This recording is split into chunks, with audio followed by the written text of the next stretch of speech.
여러분, 삶의 가장 중요한 가치는 무엇일까요?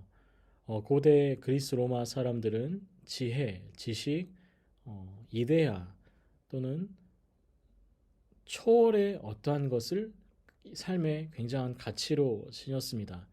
그래서 그들의 문화의 발달에는 이 가치를 향한 몸부림들이 많이 나타나는데요. 예를 들면 종교 의식을 통해서 지혜를 얻는다거나 또는 문열을 통해서 신탁을 얻어서 또 어떤 일들을 해결한다거나 하는 일들이 문서에 종종 기록되어 나오곤 합니다. 그들은 모든 근원을 또 로고스, 또 지혜를 로고스라고 얘기를 하는데 저희의 성경을 보면은 이 말씀을 로고스라고 또 명명합니다. 그 이유가 무엇일까요? 로고스는 실은 모든 사물을 인식하는 데 사용되는 어떠한 렌즈와 같습니다. 쉽게 말하면 그 렌즈를 통해서 그 물건을 볼 때 그 물건의 본질을 알게 되는 거죠. 마찬가지로 우리가 말씀을 통해서 어떠한 사물을 보고 상황을 보고 정황을 볼 때에 그 말씀을 통해서 어떤 인식을 가져올 수 있다는 겁니다. 그러니까 말씀이 우리의 렌즈가 되는 거고 그 렌즈를 통해서 삶을 보게 되는 거죠. 그것이 참 지혜, 참 지식이라고 이야기하는 것이죠. 세상 사람들은 많은 가치들을 로고스로 여깁니다. 변하지 않고 무너지지 않고 사라지지 않을 것 같은데 모든 것들이 시간이 지나면 무너지고 사라지고 없어집니다. 깔뱅은 이 기독교 강요를 시작하면서 프랑스와 1세를 향하여서 권면의 편지를 보내고 또 그리고 나서 이 지식에 대해서 얘기로 또 기독교 강요를 시작을 합니다. 지식이라는 것을 어떤 것을 인식하는데 굉장히 중요한데요. 기독교 안에서 지식이라는 것, 또 인식한다는 것을 무엇을 얘기를 할까요?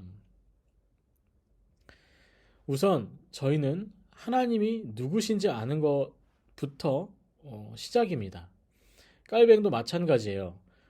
그렇다면 하나님을 믿지 않는 사람들, 그들은 어떤 의식으로 인해서 하나님을 만나게 되느냐, 하나님을 인식하게 되느냐에 대해서 이야기를 시작하게 되는데 이것이 바로 신과 인간에 대한 지식입니다. 어, 1536년 판에는요, 이렇게 기록이 되었어요. 참되고 확실한 지혜라 불리기에 합당한 우리의 지혜. 그 모든 것의 총화는 거의 다음 두 부분에 포함된다. 즉, 하나님에 대한 지식과 우리 자신에 대한 지식이다. 그 첫 번째인 하나님에 대한 지식은 그분이 모두에게 숭배되고 경배되어야 할 유일하신 한 분 하나님이실 뿐 아니라 그분이 모든 진리, 지혜, 선의, 공평, 궁율, 권세, 거룩함의 원천임을 입증하는 것인 바라고 얘기를 합니다. 이게 무엇이냐면 하나님이 모든 것의 근원이고 시작이기 때문에 하나님을 아는 것이 그 지혜의 시작이라는 것을 이야기하는 것이죠. 더불어서 다시 깔병은 이렇게 얘기를 합니다. 그 둘째인 우리 자신에 대한 지식은 우리의 어리석음, 비참, 헛됨 그리고 수치를 드러냄으로써 우리 자신에 대한 증오와 불신과 겸비로 이끌어가며 이렇게 얘기를 하고 있어요. 사람에 대한 지식이 필요한 이유는 내 자신을 아는 그 작업을 통해서 얼마나 우리가 하나님 앞에 보잘것없는 존재인가를 알게 되는 것. 그것이 수반되어져야 된다는 것입니다. 우리가 추구하는 지식은 어떻습니까? 바로 읽고 쓰고 머리에 암기해서 나의 것으로 남겨놓는 거죠. 주체가 제가 되는데, 저희가 되는데, 신에 대한 지식이라는 것은요, 우리를 통해서 이루어지는 것이 아니고, 우리가 하나님을 알 때에, 그 하나님을 통해서 우리를 바라볼 때에, 우리가 온전히 부족하고 또 죄악되고 어쩔 수 없는 인간이라는 것을 알게 되는 것이죠. 여기에 그 지혜라는 그 참되고 확실한 지혜라고 불리기에 합당한 우리의 지혜라는 것을요. 실은 이제 불어나 이런 라틴어로 보게 되면 사크레 덕트리네라고 얘기를 하는데 이 부분은 신성한 교리라고 얘기를 하는 부분입니다. 그러니까 참되고 확실한 지혜라고 불리기에 합당한 우리의 지혜는 신성한 교리인데 이 신성한 교리는 어디서부터 오죠? 예, 그렇습니다. 바로 말씀에서 옵니다. 그 말씀을 통해서 확증된 신성한 교리가 우리의 지혜이다라고 얘기를 하는 거예요.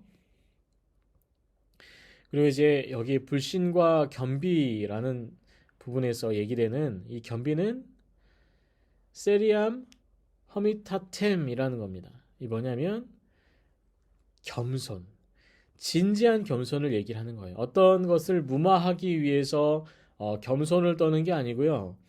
실질적인 자신의 상태를 인식함으로 인해서 겸손해지는 거예요. 고개를 숙이고 그것을 받아들이게 되는 거죠. 신지식이라는 것은 이렇습니다. 우리가 하나님을 알 때에 우리가 하나님을 통해서 얻어지는 우리의 모습을 보고 겸손하게 하나님 앞에 나아가는 것이 이것이 바로 신지식인데 깔뱅은 이 신지식에 대해서 이렇게 얘기를 하죠. 하나님에 대한 지식과 우리에 대한 지식이 서로 연결되었지만 그럼에도 불구하고 순서는 우리가 하나님에 대한 지식을 먼저 언급하고 이어서 후자로 내려오는 것이다 라고 기록합니다. 그러니까 하나님에 대한 지식을 알고 그 지식을 통해서 우리를 바라볼 때에 우리 신지식이 온전히 드러난다는 거예요.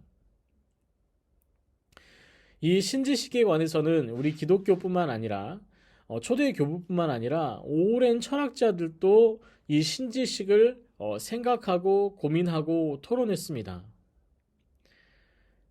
키케로의 책에 보면 스토아 학파인 발버스하고 이 대화한 내용들이 있어요. 이 발버스는 이 신지식에 대한 네 가지 원인에 대해서 이렇게 얘기를 하거든요.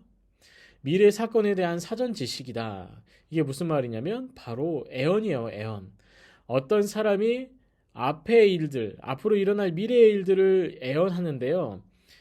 그리스 로마의 신화에 보면은 여기에 애언자들, 또 앞에 있을 얘기들을 막 신이 나타나서 얘기를 해주죠. 그러니까 앞에 있을 일을 아는 것은 신적인 일인 거죠. 그래서 이런 애언을 통해서 우리가 신이 있음을 알 수 있다라고 그들은 얘기를 하는 겁니다. 또 우리가 또 자연으로부터 누리는 큰 이점을 통해서 알게 되는 건데 뭐냐면 어, 그 자연을 통해서 비도 오고 바람도 불고 해도 찌면서 어때요? 우리의 삶이 이루어집니다. 농사도 이루어지고요. 또 먹고 살 수 있도록 또 삶을 영위할 수 있도록 또 질병과도 관련되고 전쟁과도 관련된 일들을 어, 얻게 되는 거예요. 그러니까 이 모든 일들은 신으로부터 오는 것이다라고 생각을 합니다. 그들의 신화에도 마찬가지로 그것들을 관장하는 신들이 등장을 합니다. 그 이유는 이런 자연으로부터 누리는 큰 이점들이 거저 주어지지 않을 거라고 생각했기 때문이에요. 또한 천둥, 폭풍우 등에 의해 정신에 영향을 받는 공포라고 얘기를 하는데 이 천둥, 폭풍우 관련해서는 저희 기독교사에도 나오죠.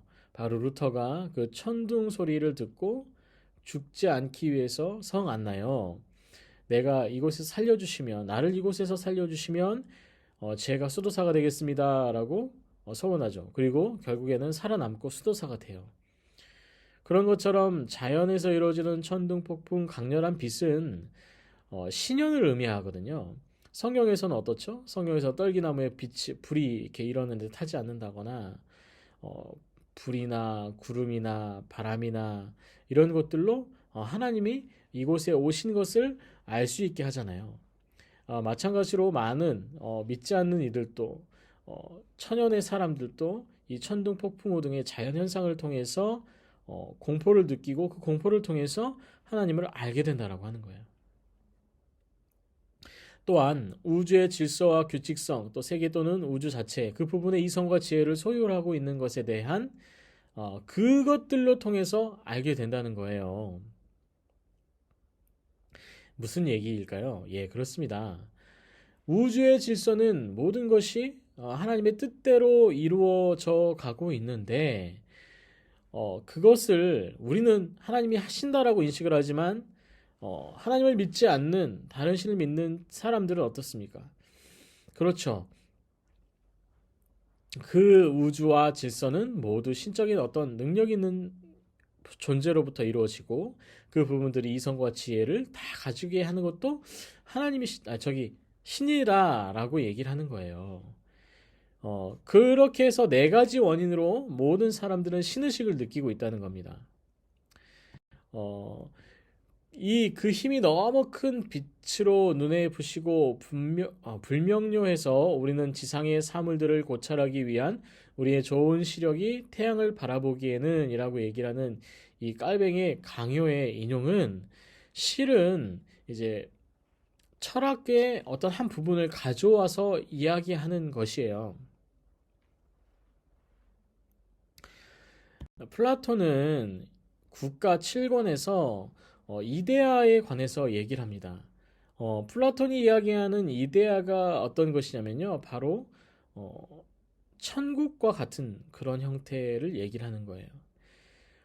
천상세계 또는 낙원을 얘기를 하는데 어, 깔뱅은 이 플라톤의 이데아론을 가져와서 카톨릭의 지금의 상황을 얘기하는 거예요. 이게 플라톤 동굴신화 암시라는 것인데요. 보시면 두 부류의 사람이 있습니다. 한 부류는 묶여서 벽에 고정되어 있는 상태로 삶을 살고 있는 사람이고 또 오른쪽에 있는 사람들은 밖을 향해서 빛을 보고 살아가는 사람들입니다. 자, 그런데 자, 벽에 붙어 있는 사람들의 그림을 보면 횃불을 통해서 어떤 형상들이 그림자로 투영돼요. 그러면 이 투영된 물체들을 갇혀 있는 사람들은 진짜로 여기는 거예요. 이렇게 진짜로 여기는 삶을 사는 사람들이 지금 현상 세계에 있는 사람들이다라고 플라톤은 얘기를 하고 이를 뛰어넘어 초월한 사람들을 이데아를 바라보는 이제 바로 오른쪽에 있는 태양 아래에 있는 사람들을 얘기를 하게 되는 것이죠. 깔뱅은 카톨릭이 온전하게 세상을 바라보지 못하게 하고 또 말씀을 바라보지 못하게 하기 때문에 왜곡된 세상을 지금 카톨릭 신자들은 살고 있다라는 것을 얘기하고 싶은 겁니다. 신의식을 가지고 있으나 그 신의식이 올바르지 않기 때문에 이렇게 살아가는 안타까운 삶이 있다는 거죠. 그리고 더불어서 이 신을 아는 것은 모두가 알 수 있지만 진정한 신이신 하나님을 아는 것은 분명히 모든 신들을 아는 그런 형태로 알 수 없다라고 얘기하는 거예요. 깔뱅은 이방인들도 고백하듯이 어떤 신이 있다는 인상을 마음에 갖지 않을 만큼 그렇게 미개한 민족이나 야만족이 종족은 없다. 삶의 다른 영역에서 야수와 거의 차이가 나지 않는 자들도 그럼에도 불구하고 언제나 종교의 실을 간직하고 있기 때문에 라고 얘기를 하는데요. 당시의 그리스 로마의 사람들, 그러니까 깔뱅 이전의 철학이 융숭하던 시절에는 그리스 로마 사람들을 제외한 모든 종족들을 다 미개한 바바리안이라고 불렀습니다. 그 이유는 아주 간단해요. 이들이 지식을 가지고 있지 않았고 로마와 그리스와 싸우고 있기 때문에 지식 수준이 떨어진다라고 봤습니다.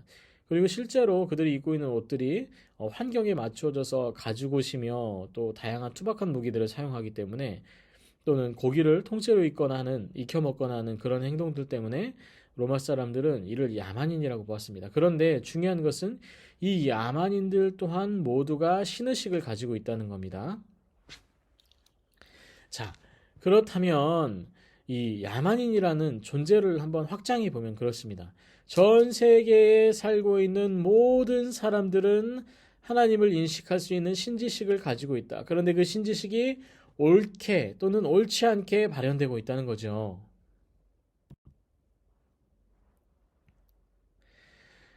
어떤 이 키케로는 이제 신의식과 관련해서 토의를 하면서 이런 얘기를 했어요. 어떤 사람들은 이성으로 다스려지지 않으니 종교를 통해 다스려야 한다. 당시의 철학자들은 한 장소에 모여가지고 많은 것들을 했습니다. 서로 토의도 하고 또 의견들을 묻기도 했는데 당시에 키케로와 많은 스토아학자들이 모여가지고 신에 대해서 얘기를 하면서 결국 모든 사람은 신 지식을 가지고 있고 신을 의식할 수 있습니다. 그런데 그 신을 의식할 수 있는 사람들이 이성적으로 온전하지 않아서 그 이성을 통해서 다스리지 못할 때가 있으니 그럴 때에는 종교를 통해서 다스려야 한다고 얘기를 한 것이죠. 깔뱅이 이 이야기를 가져온 이유가 무엇이냐면 바로 모든 사람들에게 있는 신 지식을 탐구하는데 어, 이 지금 키케로가 하는 이야기가 옳지 않다는 것을 반증하기도 해요. 하나님을 알기 위해서 하나님이 물론 우리에게 찾아오시고 우리를 계시를 해주시고 계시한 것에 우리는 반응하게 되어 있어요. 이 반응은 지적이나 지적이지 않으나 모두 반응할 수 있다는 거죠. 우리가 이미 언급했듯이 신지식은 우리 마음에 어떤 종교의 씨를 심어주는 이 효과를 갖고 있음에 틀림없다. 이는 첫째로 신에 대한 경외와 존경으로 우리를 교육하기 위함이요. 그 안에서 모든 선을 찾아야 함과 감사가 그에게서 돌려져야 함을 우리에게 가르치기 위함이다. 신에 대한 무슨 생각이 어떻게? 라고 얘기를 하고 있어요. 신지식은 모두가 가지고 있어요. 그런데 그 신지식을 우리에게 허락하신 이유는 바로 경외와 존경으로 우리가 하나님 앞에 교육되기 위함이죠. 또 그것을 하나님께서 가르치기 위함이라고 얘기를 하고 있습니다. 그렇기 때문에 우리는 실질적으로 하나님의 그 말씀에 또 하나님의 그 능력에 굴복되어 종속되어 살아가야 되는 건데 예를 들면 삶을 어떻게 섬기고 어떻게 몰두하고 있는지 질문을 하면서 깔뱅은 결국 너의 삶이 그것의 거룩한 뜻에 순종하지 않는 한 악하고 부패했다는 결과가 뒤따르게 된다라고 얘기를 하죠. 에둘러서 얘기를 하자면 깔뱅은 하나님의 그 뜻과 은혜 가운데 존경으로 또 그 하나님 앞에 나아갈 때에 온전한 순종으로 나아가지 않으면 그 인생에 온전함이 있을 수 없다는 거죠. 실패함이 있을 수 있다는 거예요. 그 실패함은 어떤 것이냐? 하나님을 똑바로 믿지 않는 신의식을 가진 사람들은 어떻게 하나님 앞에 나오면 살아가느냐? 이게 이제 카톨릭 얘기를 하는 거예요. 기독교 강의 1권 4장 4절 후반절에 보면 신을 향한 지속적인 순종이 우리 평생에 유지되기는커녕 우리는 우리의 모든 활동에서 그에게 저항하면서 다만 약간의 적은 보속으로 그의 노를 누그러뜨리고자 할 뿐이다. 거룩함과 마음의 순결로 신을 만족시키는커녕 우리는 그를 즐겁게 하기를 바라면서 뭔가 모를 허망한 예식과 잡동사니를 만들어낸다. 이렇게 얘기하거든요. 이게 무엇이냐면 여기서 중요한 것은 보속입니다. 보속. 카톨릭에서는 보석 의식이 있어요. 그 보석 의식이 무엇이냐면 고해 성사를 받기 전에 죄인은 먼저 지은 죄를 모두 자신이 알아내야 되고 이를 진정으로 뉘우치며 다시 죄를 짓지 않기로 굳게 결심하고 고백하기와 통회 기도를 이제 바치고 그리고 고해소에 들어가서 사제에게 죄를 고백하는 것. 그리고 고해 사제는 죄인의 훈계를 준 다음에 실천해야 할 보상 행위를 일러주고 하나님의 이름으로 죄를 용서해 주는 건데요. 여기서 잘못된 거 발견되시죠? 예, 그렇습니다. 바로 어떻게 사람이 사람의 죄를 사해 주냐 이거죠. 고해 사제도 사람이거든요. 그런데 그 고해 사제를 찾아가서 죄에 대해서 고백할 때 그 사제가 그것을 듣고 너의 죄가 사하여졌느니라 이렇게 함으로 끝내는 거예요. 또한 거기에 합당한 보상을 하나님께 드려야 한다라고 얘기를 하는데 그것이 바로 이제 중세에 있었던 고행들입니다. 뭐 십자가를 지고 수십 킬로, 수백 킬로를 걷거나 또는 채찍질을 스스로 하면서 고통을 주어서 회개해 나가는 과정. 어떤 경우는 맨 무릎으로 바닥을 찍으며 성단 문으로 기어 올라가거나 또는 순례길을 행하거나 또 많은 일들을 행함으로 인해서 자신의 죄를 사해주는 그런 형태로 가게 된 것이죠. 그런데 성경 어느 곳에도 이와 관련된 사항은 기록되어 있지 않아요. 모두 하나님께서 허락하셔야지만 그 예수 그리스도를 통해서만 대속이 될 수 있었는데 카톨릭은 이를 좀 비틀어서 보석의 개념으로 가져왔어요.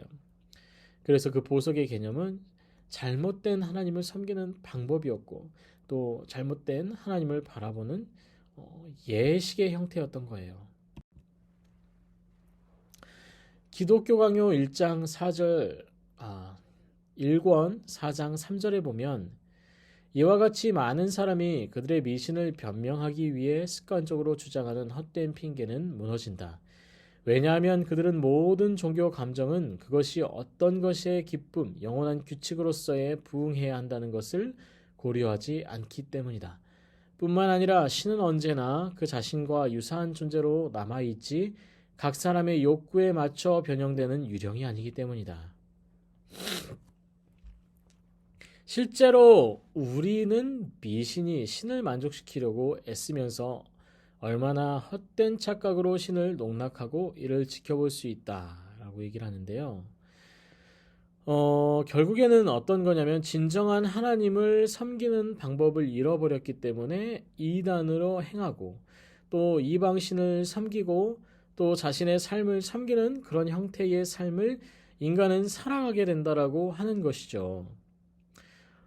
그렇기에 우선은 이 뒤쪽에 보면 너희가 신을 알지 못하던 때 너희는 본질상 신이 아닌 것들을 섬겼다. 다른 구절에서는 사도는 에베소 교인들이 다른 신지식에서 떠나 있을 때 신이 없이 살았다고 말하죠. 에베소서 2장 11절에서 12절의 말씀이에요. 이런 관점에서 보면은 실은 교회 안에 신앙생활을 하고 있지만 온전한 신앙생활 가운데 세워지지 않는 또 믿음 가운데 세워지지 않는 하나님을 알지 못하는 사람들이 너무도 많다는 겁니다.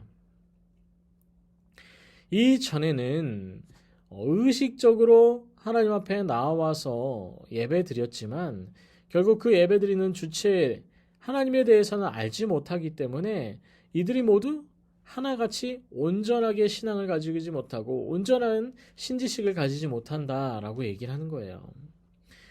바울 사도도 그렇잖아요. 에베소 교회 가면 또 바울의 설교로 또 은혜로 또 교회 안에 들어왔는데 그 안에 많은 분쟁들이 또 발생을 하는데 그 분쟁들이 다 뭐예요? 자기 자신대로 해석하고 자기 뜻대로 하는 것들 때문에 문제가 일어나는 거예요.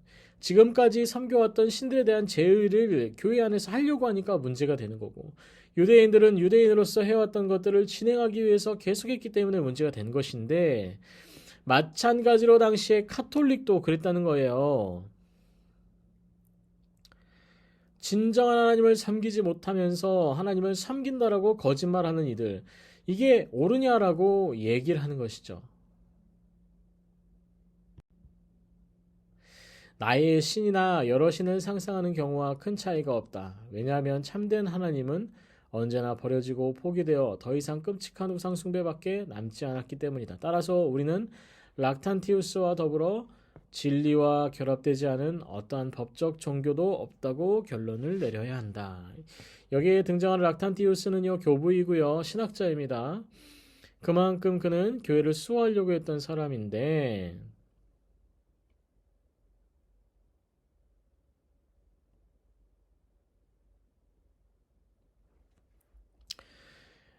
하나님을 섬김에 있어서 사람들이 자기 멋대로 섬겨왔고 또 자기 멋대로 그것들을 해석해 왔기 때문에 하나님은 오히려 버려지고 또 포기되어지고 또 끔찍한 우상 숭배로 그들이 하나님을 섬기기 때문에 하나님은 괴로울 수밖에 없다. 그렇기 때문에 더불어 진리와 결합되지 않은 어떠한 적법한 종교도 없다라고 결론을 내려야 한다라고 깔병은 얘기를 하는 거예요. 온전히 섬기지 못하면서 어떻게 그것을 예배라고 하고 교회라고 하고 어떻게 신앙인이냐라고 얘기를 하는 거죠. 이 잘못된 거죠. 어, 기독교 강요의 1장 1권 5장 1절에 보면은 하나님은 매우 행복한 삶의 주된 목표가 자신의 이름에 대한 지식이 있기를 원하셨기 때문에 어떤 이들에게는 지복으로 가는 입구를 막고자 하는 듯 보이지 않도록 모든 사람에게 명백히 자신을 드러내신다. 하나님은 본질상 인간의 지성에 감춰지고 파악될 수 없기 때문에 그분의 존엄의 징후들을 자신의 작품 하나하나에 새겨놓고 그것을 통해 우리의 형편없는 수용력에 따라 우리에게 지식을 제공하신다라고 얘기를 합니다. 하나님의 궁극적인 행복 추구의 목적은 자신의 이름을, 자신에 대한 지식을 모든 이들이 아는 것이에요. 그런데 하나님의 걸작품은 바로 말씀, 그 말씀으로 창조된 우리이죠. 그런데 우리는 우리가 가지고 있는 인식적 한계를 가지고 하나님을 바라보고 인식하기 때문에 온전히 하나님을 알 수 없다는 거예요. 그래서 자신의 능력에 따라서 수용력에 따라서 우리에게 지식을 제공하신다라고 하거든요.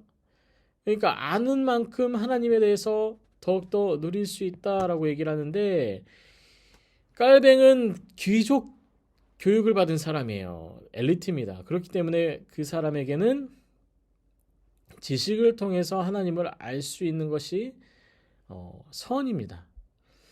깔뱅은 그 지식을 통해서 하나님을 탐구하고 알아감으로 더 하나님을 알 수 있다고 얘기를 합니다.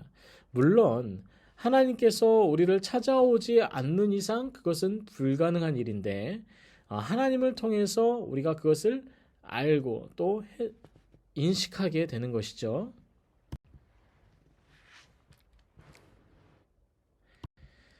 자, 하나님의 특별 섭리. 하나님께서 피조물에서 나타나시는 자신의 존엄의 빛을 모두에게 애회 없이 제시해 인간들의 불경함에 대해 모든 변명을 빼앗듯이 또한 한편으로 그분을 기꺼이 구원을 알게 하고 싶은 자들의 연약함은 더 확실한 처방으로 도우신다.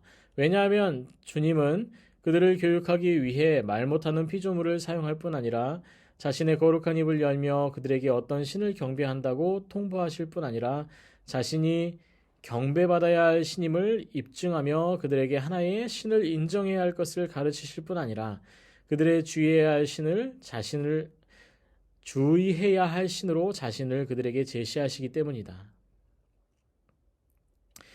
사실 주님은 자신의 종들을 부를 때 처음부터 이 순서를 유지했는 바 그것은 위에 언급한 일반 섭리의 모든 가르침에도 그분을 알기 위해 더욱 확실하고 친밀한 증거인 자신의 말씀을 사용하셨다는 것이다.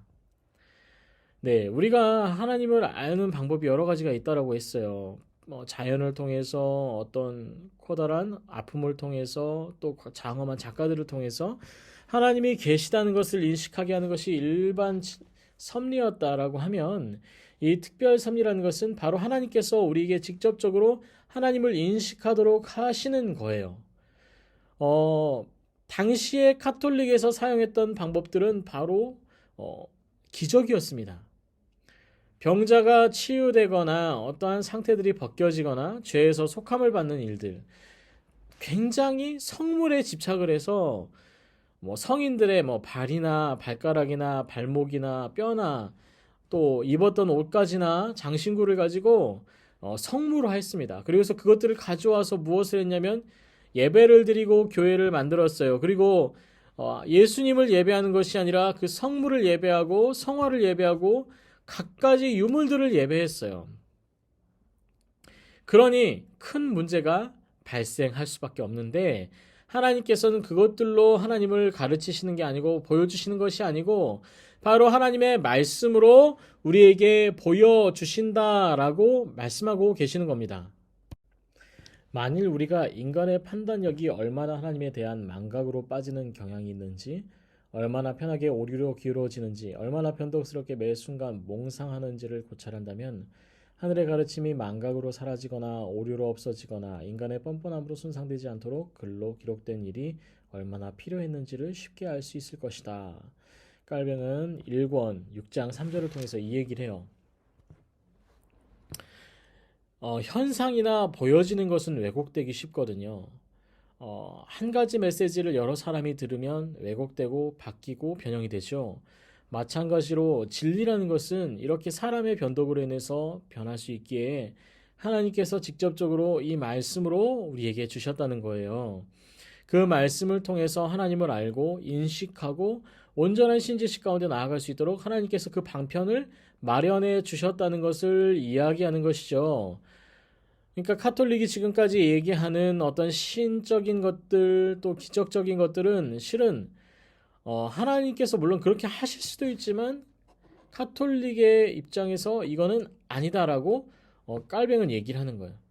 온전한 것은 말씀을 통해서만 이루어진다라고 얘기를 하는 거죠.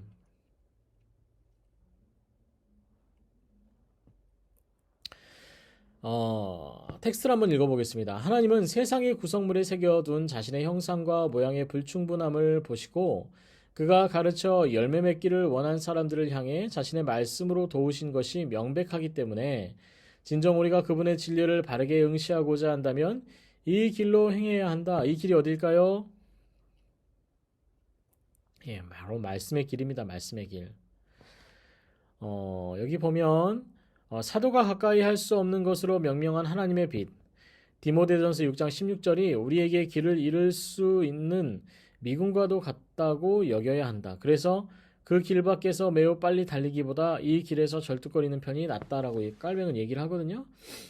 오늘날로 따지면 내비게이션을 찾아서 목적지를 찾아놓고 그 목적지의 정반대편으로 이동하는 것과 같다는 거예요.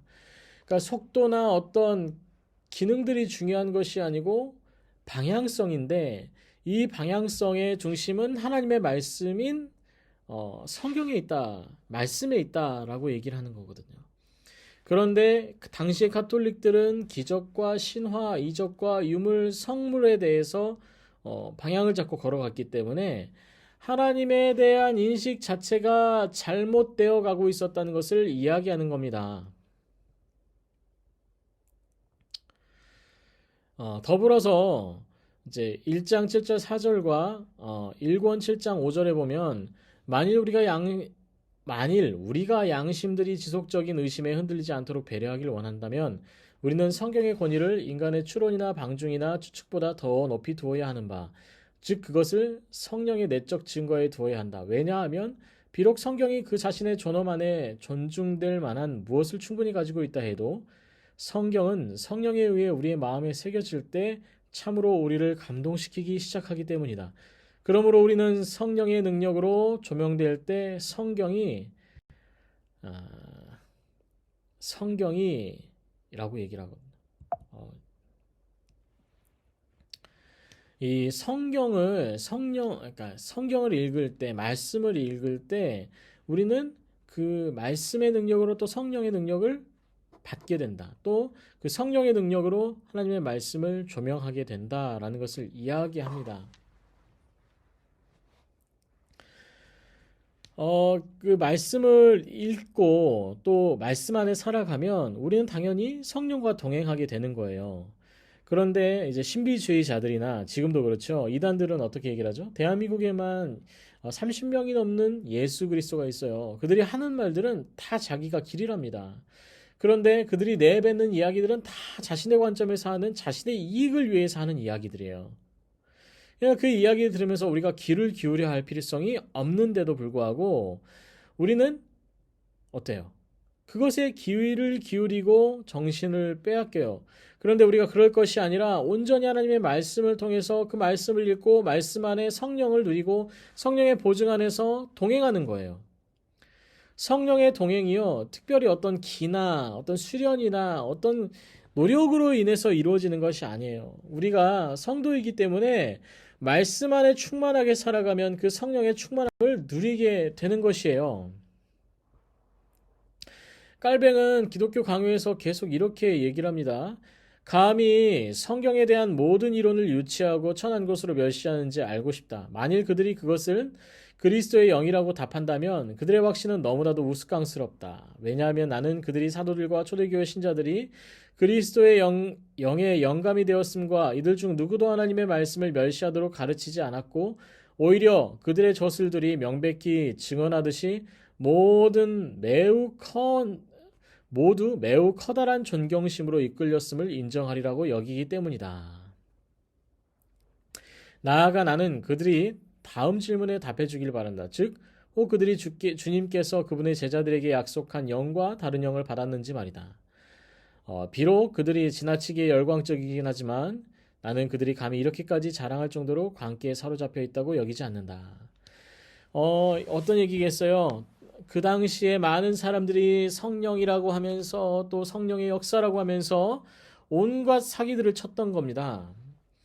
그런데 여기 요한복음 16장 7절에서 15절을 가져다가 이렇게 얘기를 하는 거예요. 많은 이적들이 일어났고 하나님께서 그들에게 성령을 부어줬지만 그들이 당신들처럼 이렇게 현란하고 어지럽게 하나님을 섬기지 않았을 거라는 거예요. 하나님의 영은 말씀을 통해서 성경에 대한 모든 이론과 유추를 통해서 천한 것들로 하는 것이 아니로 온전히 하나님의 말씀을 우리가 알 때에 그것을 인정할 때에 인식할 때에 나아갈 수 있게 되는 것이죠. 성령은 자기 마음대로 말하지 않고 주님이 자신의 말씀으로 사도들을 가르치신 것을 그들의 머리에 상기시켜 주실 것이다. 그러므로 성령의 직무란 이전에 몰랐던 새로운 계시를 생각해낸다거나 새로운 종류의 이론을 만들어내 한번 받아들인 복음의 교훈에서 우리를 멀어지게 하는 일이 아니라 복음이 우리에게 준 교훈을 우리의 마음에 새기고 확증하는 일이다 라고 얘기했어요. 뭐예요? 말씀 외에는 다를 게 없다는 겁니다. 말씀 안에서 말씀의 충만함으로 성령을 누리라는 거예요. 말씀을 통해서 성령을 경험하고 말씀을 통해서 성령 안에 충만함을 입으라는 겁니다. 교회에도 많은 이들이 있죠. 병을 고치고 또 귀신을 쫓고 다양한 일들을 하는 사람들이 있습니다. 물론 그것들이 말씀으로 충만하여져서 하나님의 능력으로 그것들을 행하는 사람들도 있지만 또 그렇지 않고 악한 것으로 행하는 사람들이 있어요. 그렇기 때문에 이것이 성령의 일이다. 성령의 동행하심이다. 성경의 내용이다를 알기 위해서는 우리가 어떻게 해야 돼요? 성령의 조명을 받아야 되는 것이고 우리가 이 성경 안에 충만함을 누릴 수 있는 사람이 돼야 됩니다. 우리 교회는 이 성경을 굉장히 많이 읽기를 권면하고 또 건강하게 또 설교가 선포되고 있어요. 말씀이. 그렇기 때문에 우리는 성령 안에 살아가려고 하는 성도라고 하면 우리는 온전하게 이 말씀과 또 이 예전에 또 이 예배 가운데 충만하게 다가와서 누려야 된다는 거예요. 성경에서 우리에게 제시되는 하나님에 대한 지식은 피조물을 통해서 우리에게 주어진 신지식과 다른 목적을 지향하지 않는데요. 그것은 첫째로 우리를 부추겨 하나님을 경외하기 위함, 당연하죠. 하나님을 경외하게 되는 거예요. 그리고 우리가 그분을 신뢰해 무흠한 삶과 가식없는 순종으로 그분을 섬기고 영예롭게 하며 그분의 선하심 안에서 온전한 쉼을 얻게 하기 위함이다라고 얘기를 합니다. 온전한 섬김, 순종, 쉼은 결국에는 우리가 말씀을 통해서 그 말씀을 통해서 성령을 통해서 우리가 하나님 앞에서 누리는 것이라고 보는 것이죠. 신지식이라는 것은요 모든 사람이 가지고 있다고 했어요. 그러나 그 신지식이 올바로 지식이 되기 위해서는 우리가 하나님을 알아야 되는 거예요. 그 하나님을 알기 위해서는 우리가 말씀 가운데 나아가야 되고 그 말씀을 통해서 성령을 체험하고 또 성령의 보증함으로 우리가 그 말씀 안에 나아가면서 하나님 안에서 순종함을 누리고 평안함을 누리는 거예요. 그것이 바로 처음 말씀드렸던 로고스의 형태가 되는 것이고요. 그리고 우리가 여기 뒤쪽에 보면 신지식에 대해 남아있는 것이 신앙에 대한 지식의 말할 장소에 이를 때까지 미뤄두는 것이 더 나을 것이다 라고 얘기하는 거 이게 뭘까요? 우리 결국에는 하나님 앞에 섰을 때에 우리가 온전하게 이 이야기를 들을 수 있게 된다는 거. 이 지식을 우리가 가질 수 있게 된다는 겁니다. 이것을 가지고 살아갈 때에 우리는 충만함을 누릴 수 있게 된다는 것이에요. 오늘 신지식과 성경에 대해서 잠깐 나누었습니다. 비록 현장에서 이루어지는 강의보다는 좀 짧은 시간 핵심적인 내용만 나누었지만요. 당시의 카톨릭을 반박하면서 우선 가장 문제가 됐던 것은 신지식이에요. 그들이 가지고 있는 신지식과 온전한 그리스도인들이 가져야 될 신지식의 차이에 대해서 얘기를 하고 그 차이를 얘기를 할 때 고대 헬라의 철학을 가져와서 이데아론을 얘기를 하면서 신지식에 대해서 얘기를 합니다. 너희들이 가지고 있는 신지식은 잘못된 신지식이다. 신지식은 온전히 하나님을 아는 것으로부터 시작이 된다라고 얘기를 하죠. 그리고 나서 이 아는 것의 지식의 근본은 바로 말씀입니다.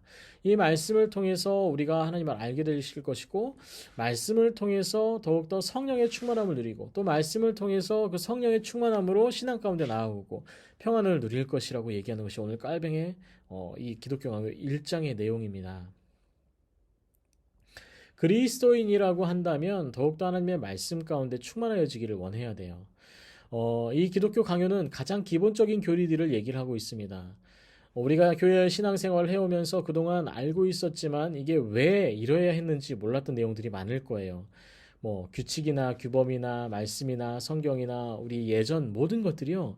실은 이 기독교 강요로부터 시작됩니다. 오늘의 시작은 바로 우리의 지혜, 지식, 관점이 되시는 하나님을 아는 신지식으로부터, 또 그 하나님을 알 수 있는 말씀으로부터, 말씀을 보증하는 성령으로부터. 성령이 뭐 하시죠?